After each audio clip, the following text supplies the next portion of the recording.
નમસ્કાર મિત્રો, આપ સૌનું હાર્દિક સ્વાગત છે। આજે આપણે એક અત્યંત રહસ્યમય અને ધાર્મિક વિષય પર ચર્ચા કરવા જઈ રહ્યા છીએ, ગણેશ ભગવાન ઘરે આવવાના સંકેતો વિશે। તો મિત્રો, વિડીયો અંત સુધી જરૂર નિહાળો અને બાપાની કૃપા પ્રાપ્ત કરવા માટે ગણપતિ બાપા મોર્યા કોમેન્ટમાં જરૂર લખો। મિત્રો, આપણે સૌ જાણીએ છીએ કે ભગવાન જ્યારે આપણા જીવનમાં આવવા ઈચ્છે છે ત્યારે સીધો દેખાવ નથી કરતા।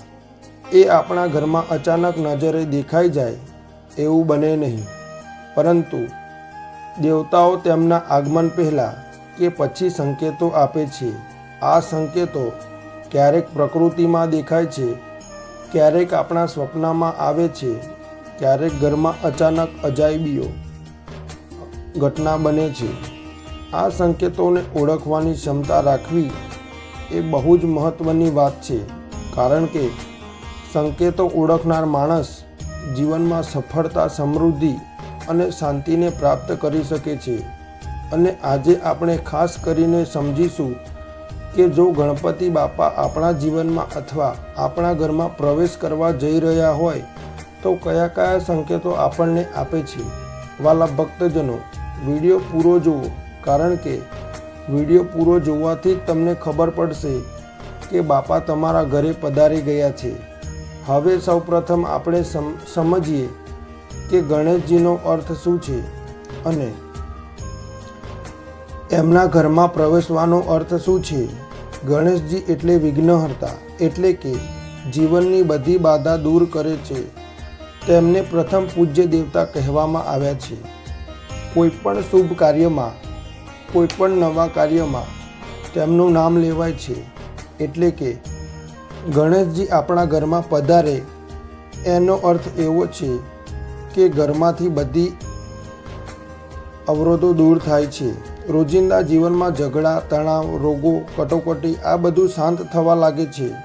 ઘરમાં સુખ શાંતિનો પ્રવાહ શરૂ થાય છે અને સૌથી મોટી વાત, ઘરના સભ્યોના મનમાં હકારાત્મક શક્તિ જન્મે છે। શાસ્ત્રોમાં કહેવામાં આવ્યું છે કે જ્યાં ગણપતિ બાપાનો વાસ હોય છે ત્યાં માતા લક્ષ્મી પ્રસન્ન રહે છે। જ્યાં ગણેશજીની કૃપા હોય ત્યાં જ્ઞાન, વિદ્યા અને બુદ્ધિ આપોઆપ વધી જાય છે। બાળકોથી લઈને વૃદ્ધ સુધી સૌના જીવનમાં આનંદના રંગ છવાઈ જાય છે। પ્રાચીન પુરાણોમાં પણ અનેક વાર્તાઓ છે જેમાં રાજાઓ, ઋષિઓ અથવા ભક્તોના જીવનમાં ગણપતિ બાપાના આગમનના સંકેતો જોવા મળ્યા છે। હવે પ્રશ્ન થાય છે કે ભગવાન સીધા કેમ નથી આવતા, સંકેત કેમ આપે છે? આનો ઉત્તર એ છે કે દેવતાઓ સ્વરૂપ સૂક્ષ્મ છે। એ હંમેશા ઉર્જા રૂપે આપણા આસપાસ હાજર હોય છે, પરંતુ આપણે સામાન્ય આંખોથી એ ઉર્જાને જોઈ શકતા નથી। એટલા માટે એ આપણને સંકેતો દ્વારા માર્ગદર્શન આપે છે। ક્યારેક એ સંકેત સ્વપ્ન રૂપે મળે છે, ક્યારેક એ સંકેત પ્રકૃતિમાં કોઈ ચમત્કારિક ઘટના રૂપે મળે છે, ક્યારેક એ ઘરમાં અચાનક બદલાવ રૂપે દેખાય છે। આ બધા સંકેતોને આપણે અવગણીએ છીએ, કારણ કે આપણું મન ભૌતિક જીવનમાં ફસાયેલું રહે છે। પરંતુ જો ધ્યાનપૂર્વક જોવામાં આવે તો ગણેશજીના આગમનના સંકેતો ખૂબ જ સ્પષ્ટ હોય છે। મિત્રો, આપણને સૌ પ્રકૃતિ સાથે જોડાયેલા છીએ। પ્રકૃતિ એ ભગવાનની સૌથી મોટી કૃતિ છે અને દેવતાઓ ઘણીવાર પ્રકૃતિને જ સંદેશવાહક બનાવે છે। જ્યારે બાપા આપણા જીવનમાં કે આપણા ઘરમાં આવવા ઈચ્છે છે ત્યારે પ્રકૃતિમાં અનેક અજાયબીયુક્ત સંદેશ દેખાય છે। ચાલો હવે એક પછી એક સંકેતોને સમજીએ। 1. અચાનક સફેદ ઉંદર દેખાવો। ઉંદર ગણેશજીનું વાહન છે। જો તમારા ઘરમાં અથવા આસપાસ અચાનક સફેદ રંગનો ઉંદર દેખાય અને તે તમને ડરાવવા કે નુકસાન પહોંચાડવા કરતાં શાંતિપૂર્વક બેસી રહે તો એ ખૂબ જ પાવન સંકેત માનવામાં આવે છે। આ એનો ઈશારો છે કે ગણપતિ બાપા તમારા જીવનમાં આવવા તૈયાર છે. સફેદ ઉંદર શુદ્ધતા અને સમૃદ્ધિનું પ્રતીક છે. 2. અચાનક સુગંધ પ્રસરી જવી. ઘરમાં કોઈ અગરબત્તી કે સુગંધિત વસ્તુ વગર પણ અચાનક પુષ્પ, ફૂલ, કમળ કે દુર્વાની સુગંધ પ્રસરી જવી એ પણ ગણેશજીના આગમનનો સંકેત છે. ગણેશજીને દુર્વા અત્યંત પ્રિય છે અને તેમની ઉપસ્થિતિ સમયે આ પ્રકારની સુગંધ પ્રસરે છે. 3. આકાશમાં વાદળોનો ચમત્કાર. ઘણા ભક્તોએ અનુભવ્યું છે કે ક્યારેક વાદળોનો આકાર અચાનક ઓમ કે ગણેશજીના મુખાકાર જેવો બને છે. જો તમે આકાશ તરફ જોતા હો અને તમને એવું દ્રશ્ય દેખાય તો સમજો કે આ એક વિશેષ સંકેત છે. આકાશીય સંકેતોને શાસ્ત્રોમાં દેવ સંકેત ગણવામાં આવ્યો છે. 4. અચાનક ફૂલ ખીલવું. ઘરમાં કે બગીચામાં લાંબા સમયથી સુકાયેલો છોડ હોય અને અચાનક તેમાં પીળા કે લાલ રંગનું ફૂલ ખીલે તો એ પણ એનો ઈશારો છે કે દેવ કૃપા થવા જઈ રહી છે. ગણેશજીને લાલ ફૂલ બહુ પ્રિય છે. ખાસ કરીને જાંબુડાનું ફૂલ ખીલે તો એને પવિત્ર સંકેત માનવો જોઈએ. 5. પક્ષીઓ અને પ્રાણીઓનો સહયોગ. કેટલાક સમયે ઘરના આંગણે કે છત પર કબૂતર, મેના કે મોર આવીને બેસે છે. જો એ પક્ષી ડર્યા વગર શાંતિપૂર્વક ઘરમાં સમય વિતાવે તો એ સકારાત્મક સંકેત છે. પ્રાચીન ગ્રંથોમાં કહેવામાં આવ્યું છે કે ભગવાનના આગમન પહેલાં પ્રકૃતિના પક્ષીઓએ જ ઉર્જાને અનુભવતા હોય છે. 6. વરસાદ કે વીજળીનું અદ્ભુત દ્રશ્ય.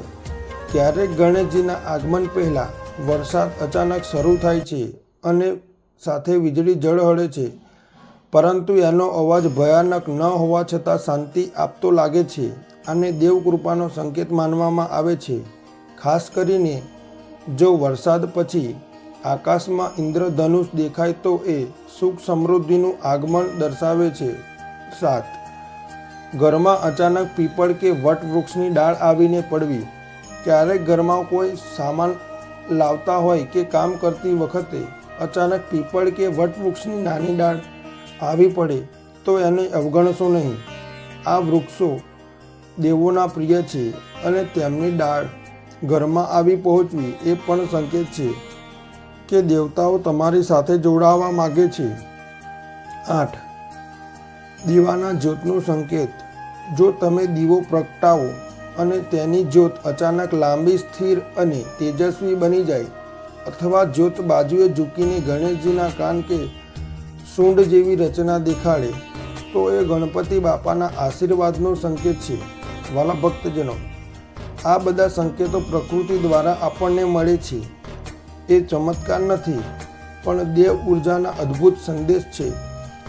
જો આવા સંકેતો તમને મળે તો તરત જ તમારા ઘરમાં ગણેશજીની આરાધના શરૂ કરો. થોડી દુર્વા, લાલ ફૂલ અને લાડુ અર્પણ કરો અને બાપાને આવકારો. ભક્તો, હવે આપણે જોઈશું કે સ્વપ્નો દ્વારા મળતા સંકેત. શાસ્ત્રોમાં જણાવાયું છે કે સ્વપ્ન એ આત્માની મુસાફરી છે. જ્યારે આપણે ઊંઘી જઈએ છીએ ત્યારે આપણા ચેતન મનની ગતિ ધીમી થઈ જાય છે અને અવચેતન મન સક્રિય બને છે. આ અવચેતન મન ઘણીવાર દેવ સંદેશાઓને ગ્રહણ કરે છે. એટલે જ કહેવાય છે કે દેવતાઓ સ્વપ્ન દ્વારા આપણને સંકેત આપે છે. ગણેશજીના આગમનના સંકેતોમાં સ્વપ્નોને સૌથી મહત્વપૂર્ણ માનવામાં આવે છે. હવે આપણને સમજીએ કે કયા કયા પ્રકારના સ્વપ્નો આવે તો ગણેશ બાપાના આગમનનો સંકેત માનવો જોઈએ. 1. ગણેશજીની મૂર્તિ કે ચિત્રનું સ્વપ્ન. જો તમે સ્વપ્નમાં અચાનક ગણેશજીની મૂર્તિ કે ચિત્ર જુઓ તો એ અત્યંત પવિત્ર સંકેત છે. ખાસ કરીને જો મૂર્તિ લાલ રંગની શણગારેલી હોય તો એ સમૃદ્ધિનું પ્રતીક છે. જો મૂર્તિ સફેદ રંગની હોય તો એ શાંતિ અને સુખનું પ્રતીક છે. ક્યારેક સ્વપ્નમાં મૂર્તિ પ્રકાશ પાથરતી દેખાય છે, એને ગણેશજીના સીધા આશીર્વાદનો સંકેત માનવો. 2. ઉંદર પર બેઠેલા ગણેશજી દેખાવા. જેમ આપણે જાણીએ છીએ, ઉંદર ગણેશજીનું વાહન છે. જો સ્વપ્નમાં ઉંદર દેખાય અને તેના પર ગણેશજી બેઠેલા જોવા મળે તો એનો અર્થ એવો છે કે તેઓ સીધા તમારા જીવનમાં પ્રવેશ કરવા જઈ રહ્યા છે. આવા સ્વપ્ન પછી જીવનમાંથી અવરોધો દૂર થવા લાગે છે. 3. સ્વપ્નમાં મોદક, લાડુ કે પ્રસાદ દેખાવો. ગણેશજીને મોદક બહુ પ્રિય છે. જો તમે સ્વપ્નમાં લાડુ, મોદક કે કોઈ પ્રસાદ જુઓ, ખાસ કરીને જો તે પ્રસાદ તમને કોઈ આપે, તો એ સ્પષ્ટ સંકેત છે કે ગણપતિ બાપા તમારા ઘરમાં પધારવા માગે છે. પ્રસાદ મીઠો હોય તો એ આનંદ અને સમૃદ્ધિનો સંકેત છે. જો પ્રસાદ વધારે પ્રમાણમાં હોય તો એ ઘરના બધા સભ્યો માટે દેવ કૃપાનો સંકેત છે. 4. ઘંટ કે શંખનો અવાજ. ઘણા લોકો અનુભવ કરે છે કે સ્વપ્નમાં મંદિરની ઘંટ વાગતી હોય છે અથવા શંખનો અવાજ સંભળાય છે. જો સ્વપ્નમાં તમે આ અવાજ સાંભળો પણ આસપાસ કંઈ દેખાતું ન હોય, તો એ દેવશક્તિનો સ્પષ્ટ સંકેત છે. આનો અર્થ એવો છે કે ગણેશજી તમારું નામ લઈ રહ્યા છે અને તમારા ઘરમાં પધારવા તૈયાર છે. 5. લાલ કે પીળા ફૂલનું સ્વપ્ન. જો સ્વપ્નમાં લાલ જાંબુડાનું ફૂલ અથવા પીળું ફૂલ દેખાય તો એને અવગણશો નહીં. લાલ ફૂલ ગણેશજીના પ્રેમ અને શક્તિનું પ્રતીક છે. પીળા ફૂલ જ્ઞાન અને બુદ્ધિનું પ્રતીક છે. આવા સપનો દર્શાવે છે કે દેવતા તમારા જીવનયાત્રાને ઉજળી બનાવવા ઈચ્છે છે. 6. સ્વપ્નમાં વિઘ્નનો અંત. કેટલાક સ્વપ્નમાં આપણને અવરોધ દેખાય છે, જેમ કે બંધ દરવાજો, બંધ રસ્તો, અટવાયેલું કામ. પરંતુ અચાનક એ દરવાજો ખુલે, રસ્તો ખુલ્લો દેખાય કે સમસ્યા હલ થતી જણાય, તો એ ગણેશજીનો સંકેત છે કે હવે તમારા જીવનમાં અવરોધો દૂર થઈ રહ્યા છે. 7. સ્વપ્નમાં મંદિરમાં પ્રવેશ થવો. જો સ્વપ્નમાં તમે મંદિરમાં પ્રવેશ કરો અને અંદર ગણેશજીનું સ્થાન દેખાય, તો એ સીધો સંકેત છે કે બાપા તમારા જીવનમાં પ્રવેશી રહ્યા છે. જો મંદિરમાં દીવો પ્રગટતો દેખાય તો એ ખૂબ જ શુભ છે. જો મંદિરમાં અગરબત્તીની સુગંધ ફેલાતી જણાય તો એને ગણેશજીની ઉપસ્થિતિ માનવામાં આવે છે. 8. સ્વપ્નમાં પાણી કે નદી. જો સ્વપ્નમાં તમે કોઈ પવિત્ર નદીમાં સ્નાન કરતા હોય અને ત્યાં અચાનક ગણેશજીનું ચિત્ર કે મૂર્તિ દેખાય, તો એ દેવી સંકેત છે. પાણી શુદ્ધિકરણનું પ્રતીક છે, એટલે કે સ્વપ્ન દર્શાવે છે કે તમારું જીવન શુદ્ધ થવા જઈ રહ્યું છે અને ગણેશજી પધારવા માગે છે. 9. બાળક રૂપે ગણેશજીનું દર્શન. ક્યારેક સ્વપ્નમાં નાનો બાળક દેખાય અને બાળક અચાનક ગણેશજીના રૂપમાં પરિવર્તન થઈ જાય. આ અત્યંત દુર્લભ અને પવિત્ર સંકેત છે. તેનો અર્થ એવો છે કે બાપા ખૂબ જ નજીક છે અને ઘરમાં આનંદના પળો આવવાના છે. 10. સ્વપ્નમાં ઓમ દેખાવો. જો સ્વપ્નમાં માત્ર પ્રકાશ દેખાય અને તેમાંથી ઓમનો અવાજ સંભળાય અથવા ઓમનું ચિહ્ન દેખાય, તો એ અત્યંત શક્તિશાળી સંકેત છે. ઓમ એટલે બ્રહ્માંડની મૂળ ધ્વનિ અને ગણેશજી એની અંદર પ્રગટ થાય છે. આ સ્વપ્નનો અર્થ એ છે કે બાપા તમારા ઘરમાં સુખ સમૃદ્ધિનો દ્વાર ખોલી રહ્યા છે. 11. ઘરનું વાતાવરણ હળવું થવા લાગવું. ઘરમાં લાંબા સમયથી નિરાશા ભરેલું વાતાવરણ હોય અને અચાનક એ વાતાવરણ હળવું થાય, આનંદમય બની જાય, તો એ ગણેશજીની નજીક આવવાની નિશાની છે. ભગવાનના આગમન પહેલાં જ ઘરનું ઉર્જા ક્ષેત્ર બદલાઈ જાય છે. 12. ઘરમાં પવિત્ર ચિહ્ન દેખાવું. ક્યારેક ઘરની દિવાલ, અરીસો કે પાણીમાં વાસણમાં અચાનક ઓમ કે સ્વસ્તિકનું ચિહ્ન દેખાય છે. આને ચમત્કારિક માનવું નહીં, પરંતુ દેવ ઉર્જાનું પ્રતિબિંબ માનવું.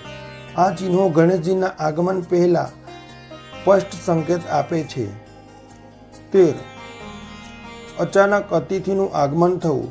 ઘરમાં કોઈ ભક્તિ પ્રવૃત્તિ ધરાવતો અતિથિ અચાનક આવી જાય અને તમને ગણેશજી વિશે વાત કરે, પ્રસાદ આપે, કોઈ પવિત્ર ચિત્ર ભેટ આપે, તો એ દેવ સંદેશ છે. દેવતાઓ ક્યારેક માનવી રૂપે આવીને પણ સંકેત આપે છે 4. તૂટેલા સંબંધોમાં અચાનક સુધારો. ઘરમાં લાંબા સમયથી ઝઘડા, મતભેદ કે તણાવ ચાલતો હોય અને અચાનક બધા લોકોમાં પ્રેમ અને સમાધાન આવી જાય તો એનો અર્થ એવો છે કે ગણેશજીના આશીર્વાદ ઘરમાં પ્રવેશી રહ્યા છે. વિઘ્નહર્તા તરીકે બાપા ઘરના અવરોધોને દૂર કરી રહ્યા છે. મિત્રો, દરેક સ્વપ્ન સાચું હોય એવું જરૂરી નથી, પરંતુ જે સ્વપ્નો તમને ખૂબ જ સ્પષ્ટ, તેજસ્વી અને યાદગાર લાગે તેને જ દેવ સંકેત માનવા જેવા છે. જો આવા સપનું આવે તો સવારે ઉઠતા જ યાદ કરીને લખી લો, ભગવાનનો આભાર માનો. શક્ય હોય તો ગણેશજીની આરતી કરો અને પ્રસાદ અર્પણ કરો. આ રીતે તમે એ સંકેતને સાર્થક બનાવી શકો છો. આ બધા સ્વપ્નો દર્શાવે છે કે ગણેશજી તમારા જીવનમાં પધારવા જઈ રહ્યા છે. સ્વપ્નો આપણા અવચેતન મન દ્વારા મળેલો દેવ સંદેશ છે. તેને અવગણશો નહીં, પરંતુ એને માન આપો, કેમ કે એ જ તમારી સફળતા અને સમૃદ્ધિનો માર્ગ બની શકે છે. મિત્રો, આખી યાત્રામાં આપણે સમજ્યું કે ગણેશજી આપણા જીવનમાં આવતા પહેલાં હંમેશા કોઈક સંકેત આપે છે. ક્યારેક ફૂલ દ્વારા, ક્યારેક સ્વપ્ન દ્વારા, ક્યારેક ઘરમાં સુગંધ, દીવો કે બાળકના નિર્દોષ શબ્દો દ્વારા. આ સંકેતનો સાચો અર્થ એ છે કે બાપા આપણા જીવનમાં સુખ, સમૃદ્ધિ અને શાંતિ લાવવા માટે તૈયાર છે. આપણું કર્તવ્ય ફક્ત એ જ છે, શુદ્ધ હૃદયથી તેમનું સ્વાગત કરવું. યાદ રાખજો મિત્રો, જ્યાં ભક્તિ અને શ્રદ્ધા છે ત્યાં બાપા નિવાસ કદી ખાલી રહેતું નથી. વિડીયો ગમ્યો હોય તો વિડીયોને લાઈક કરી ચેનલને સબસ્ક્રાઈબ અવશ્ય કરો અને ગણપતિ બાપા કોમેન્ટમાં જરૂરથી લખો.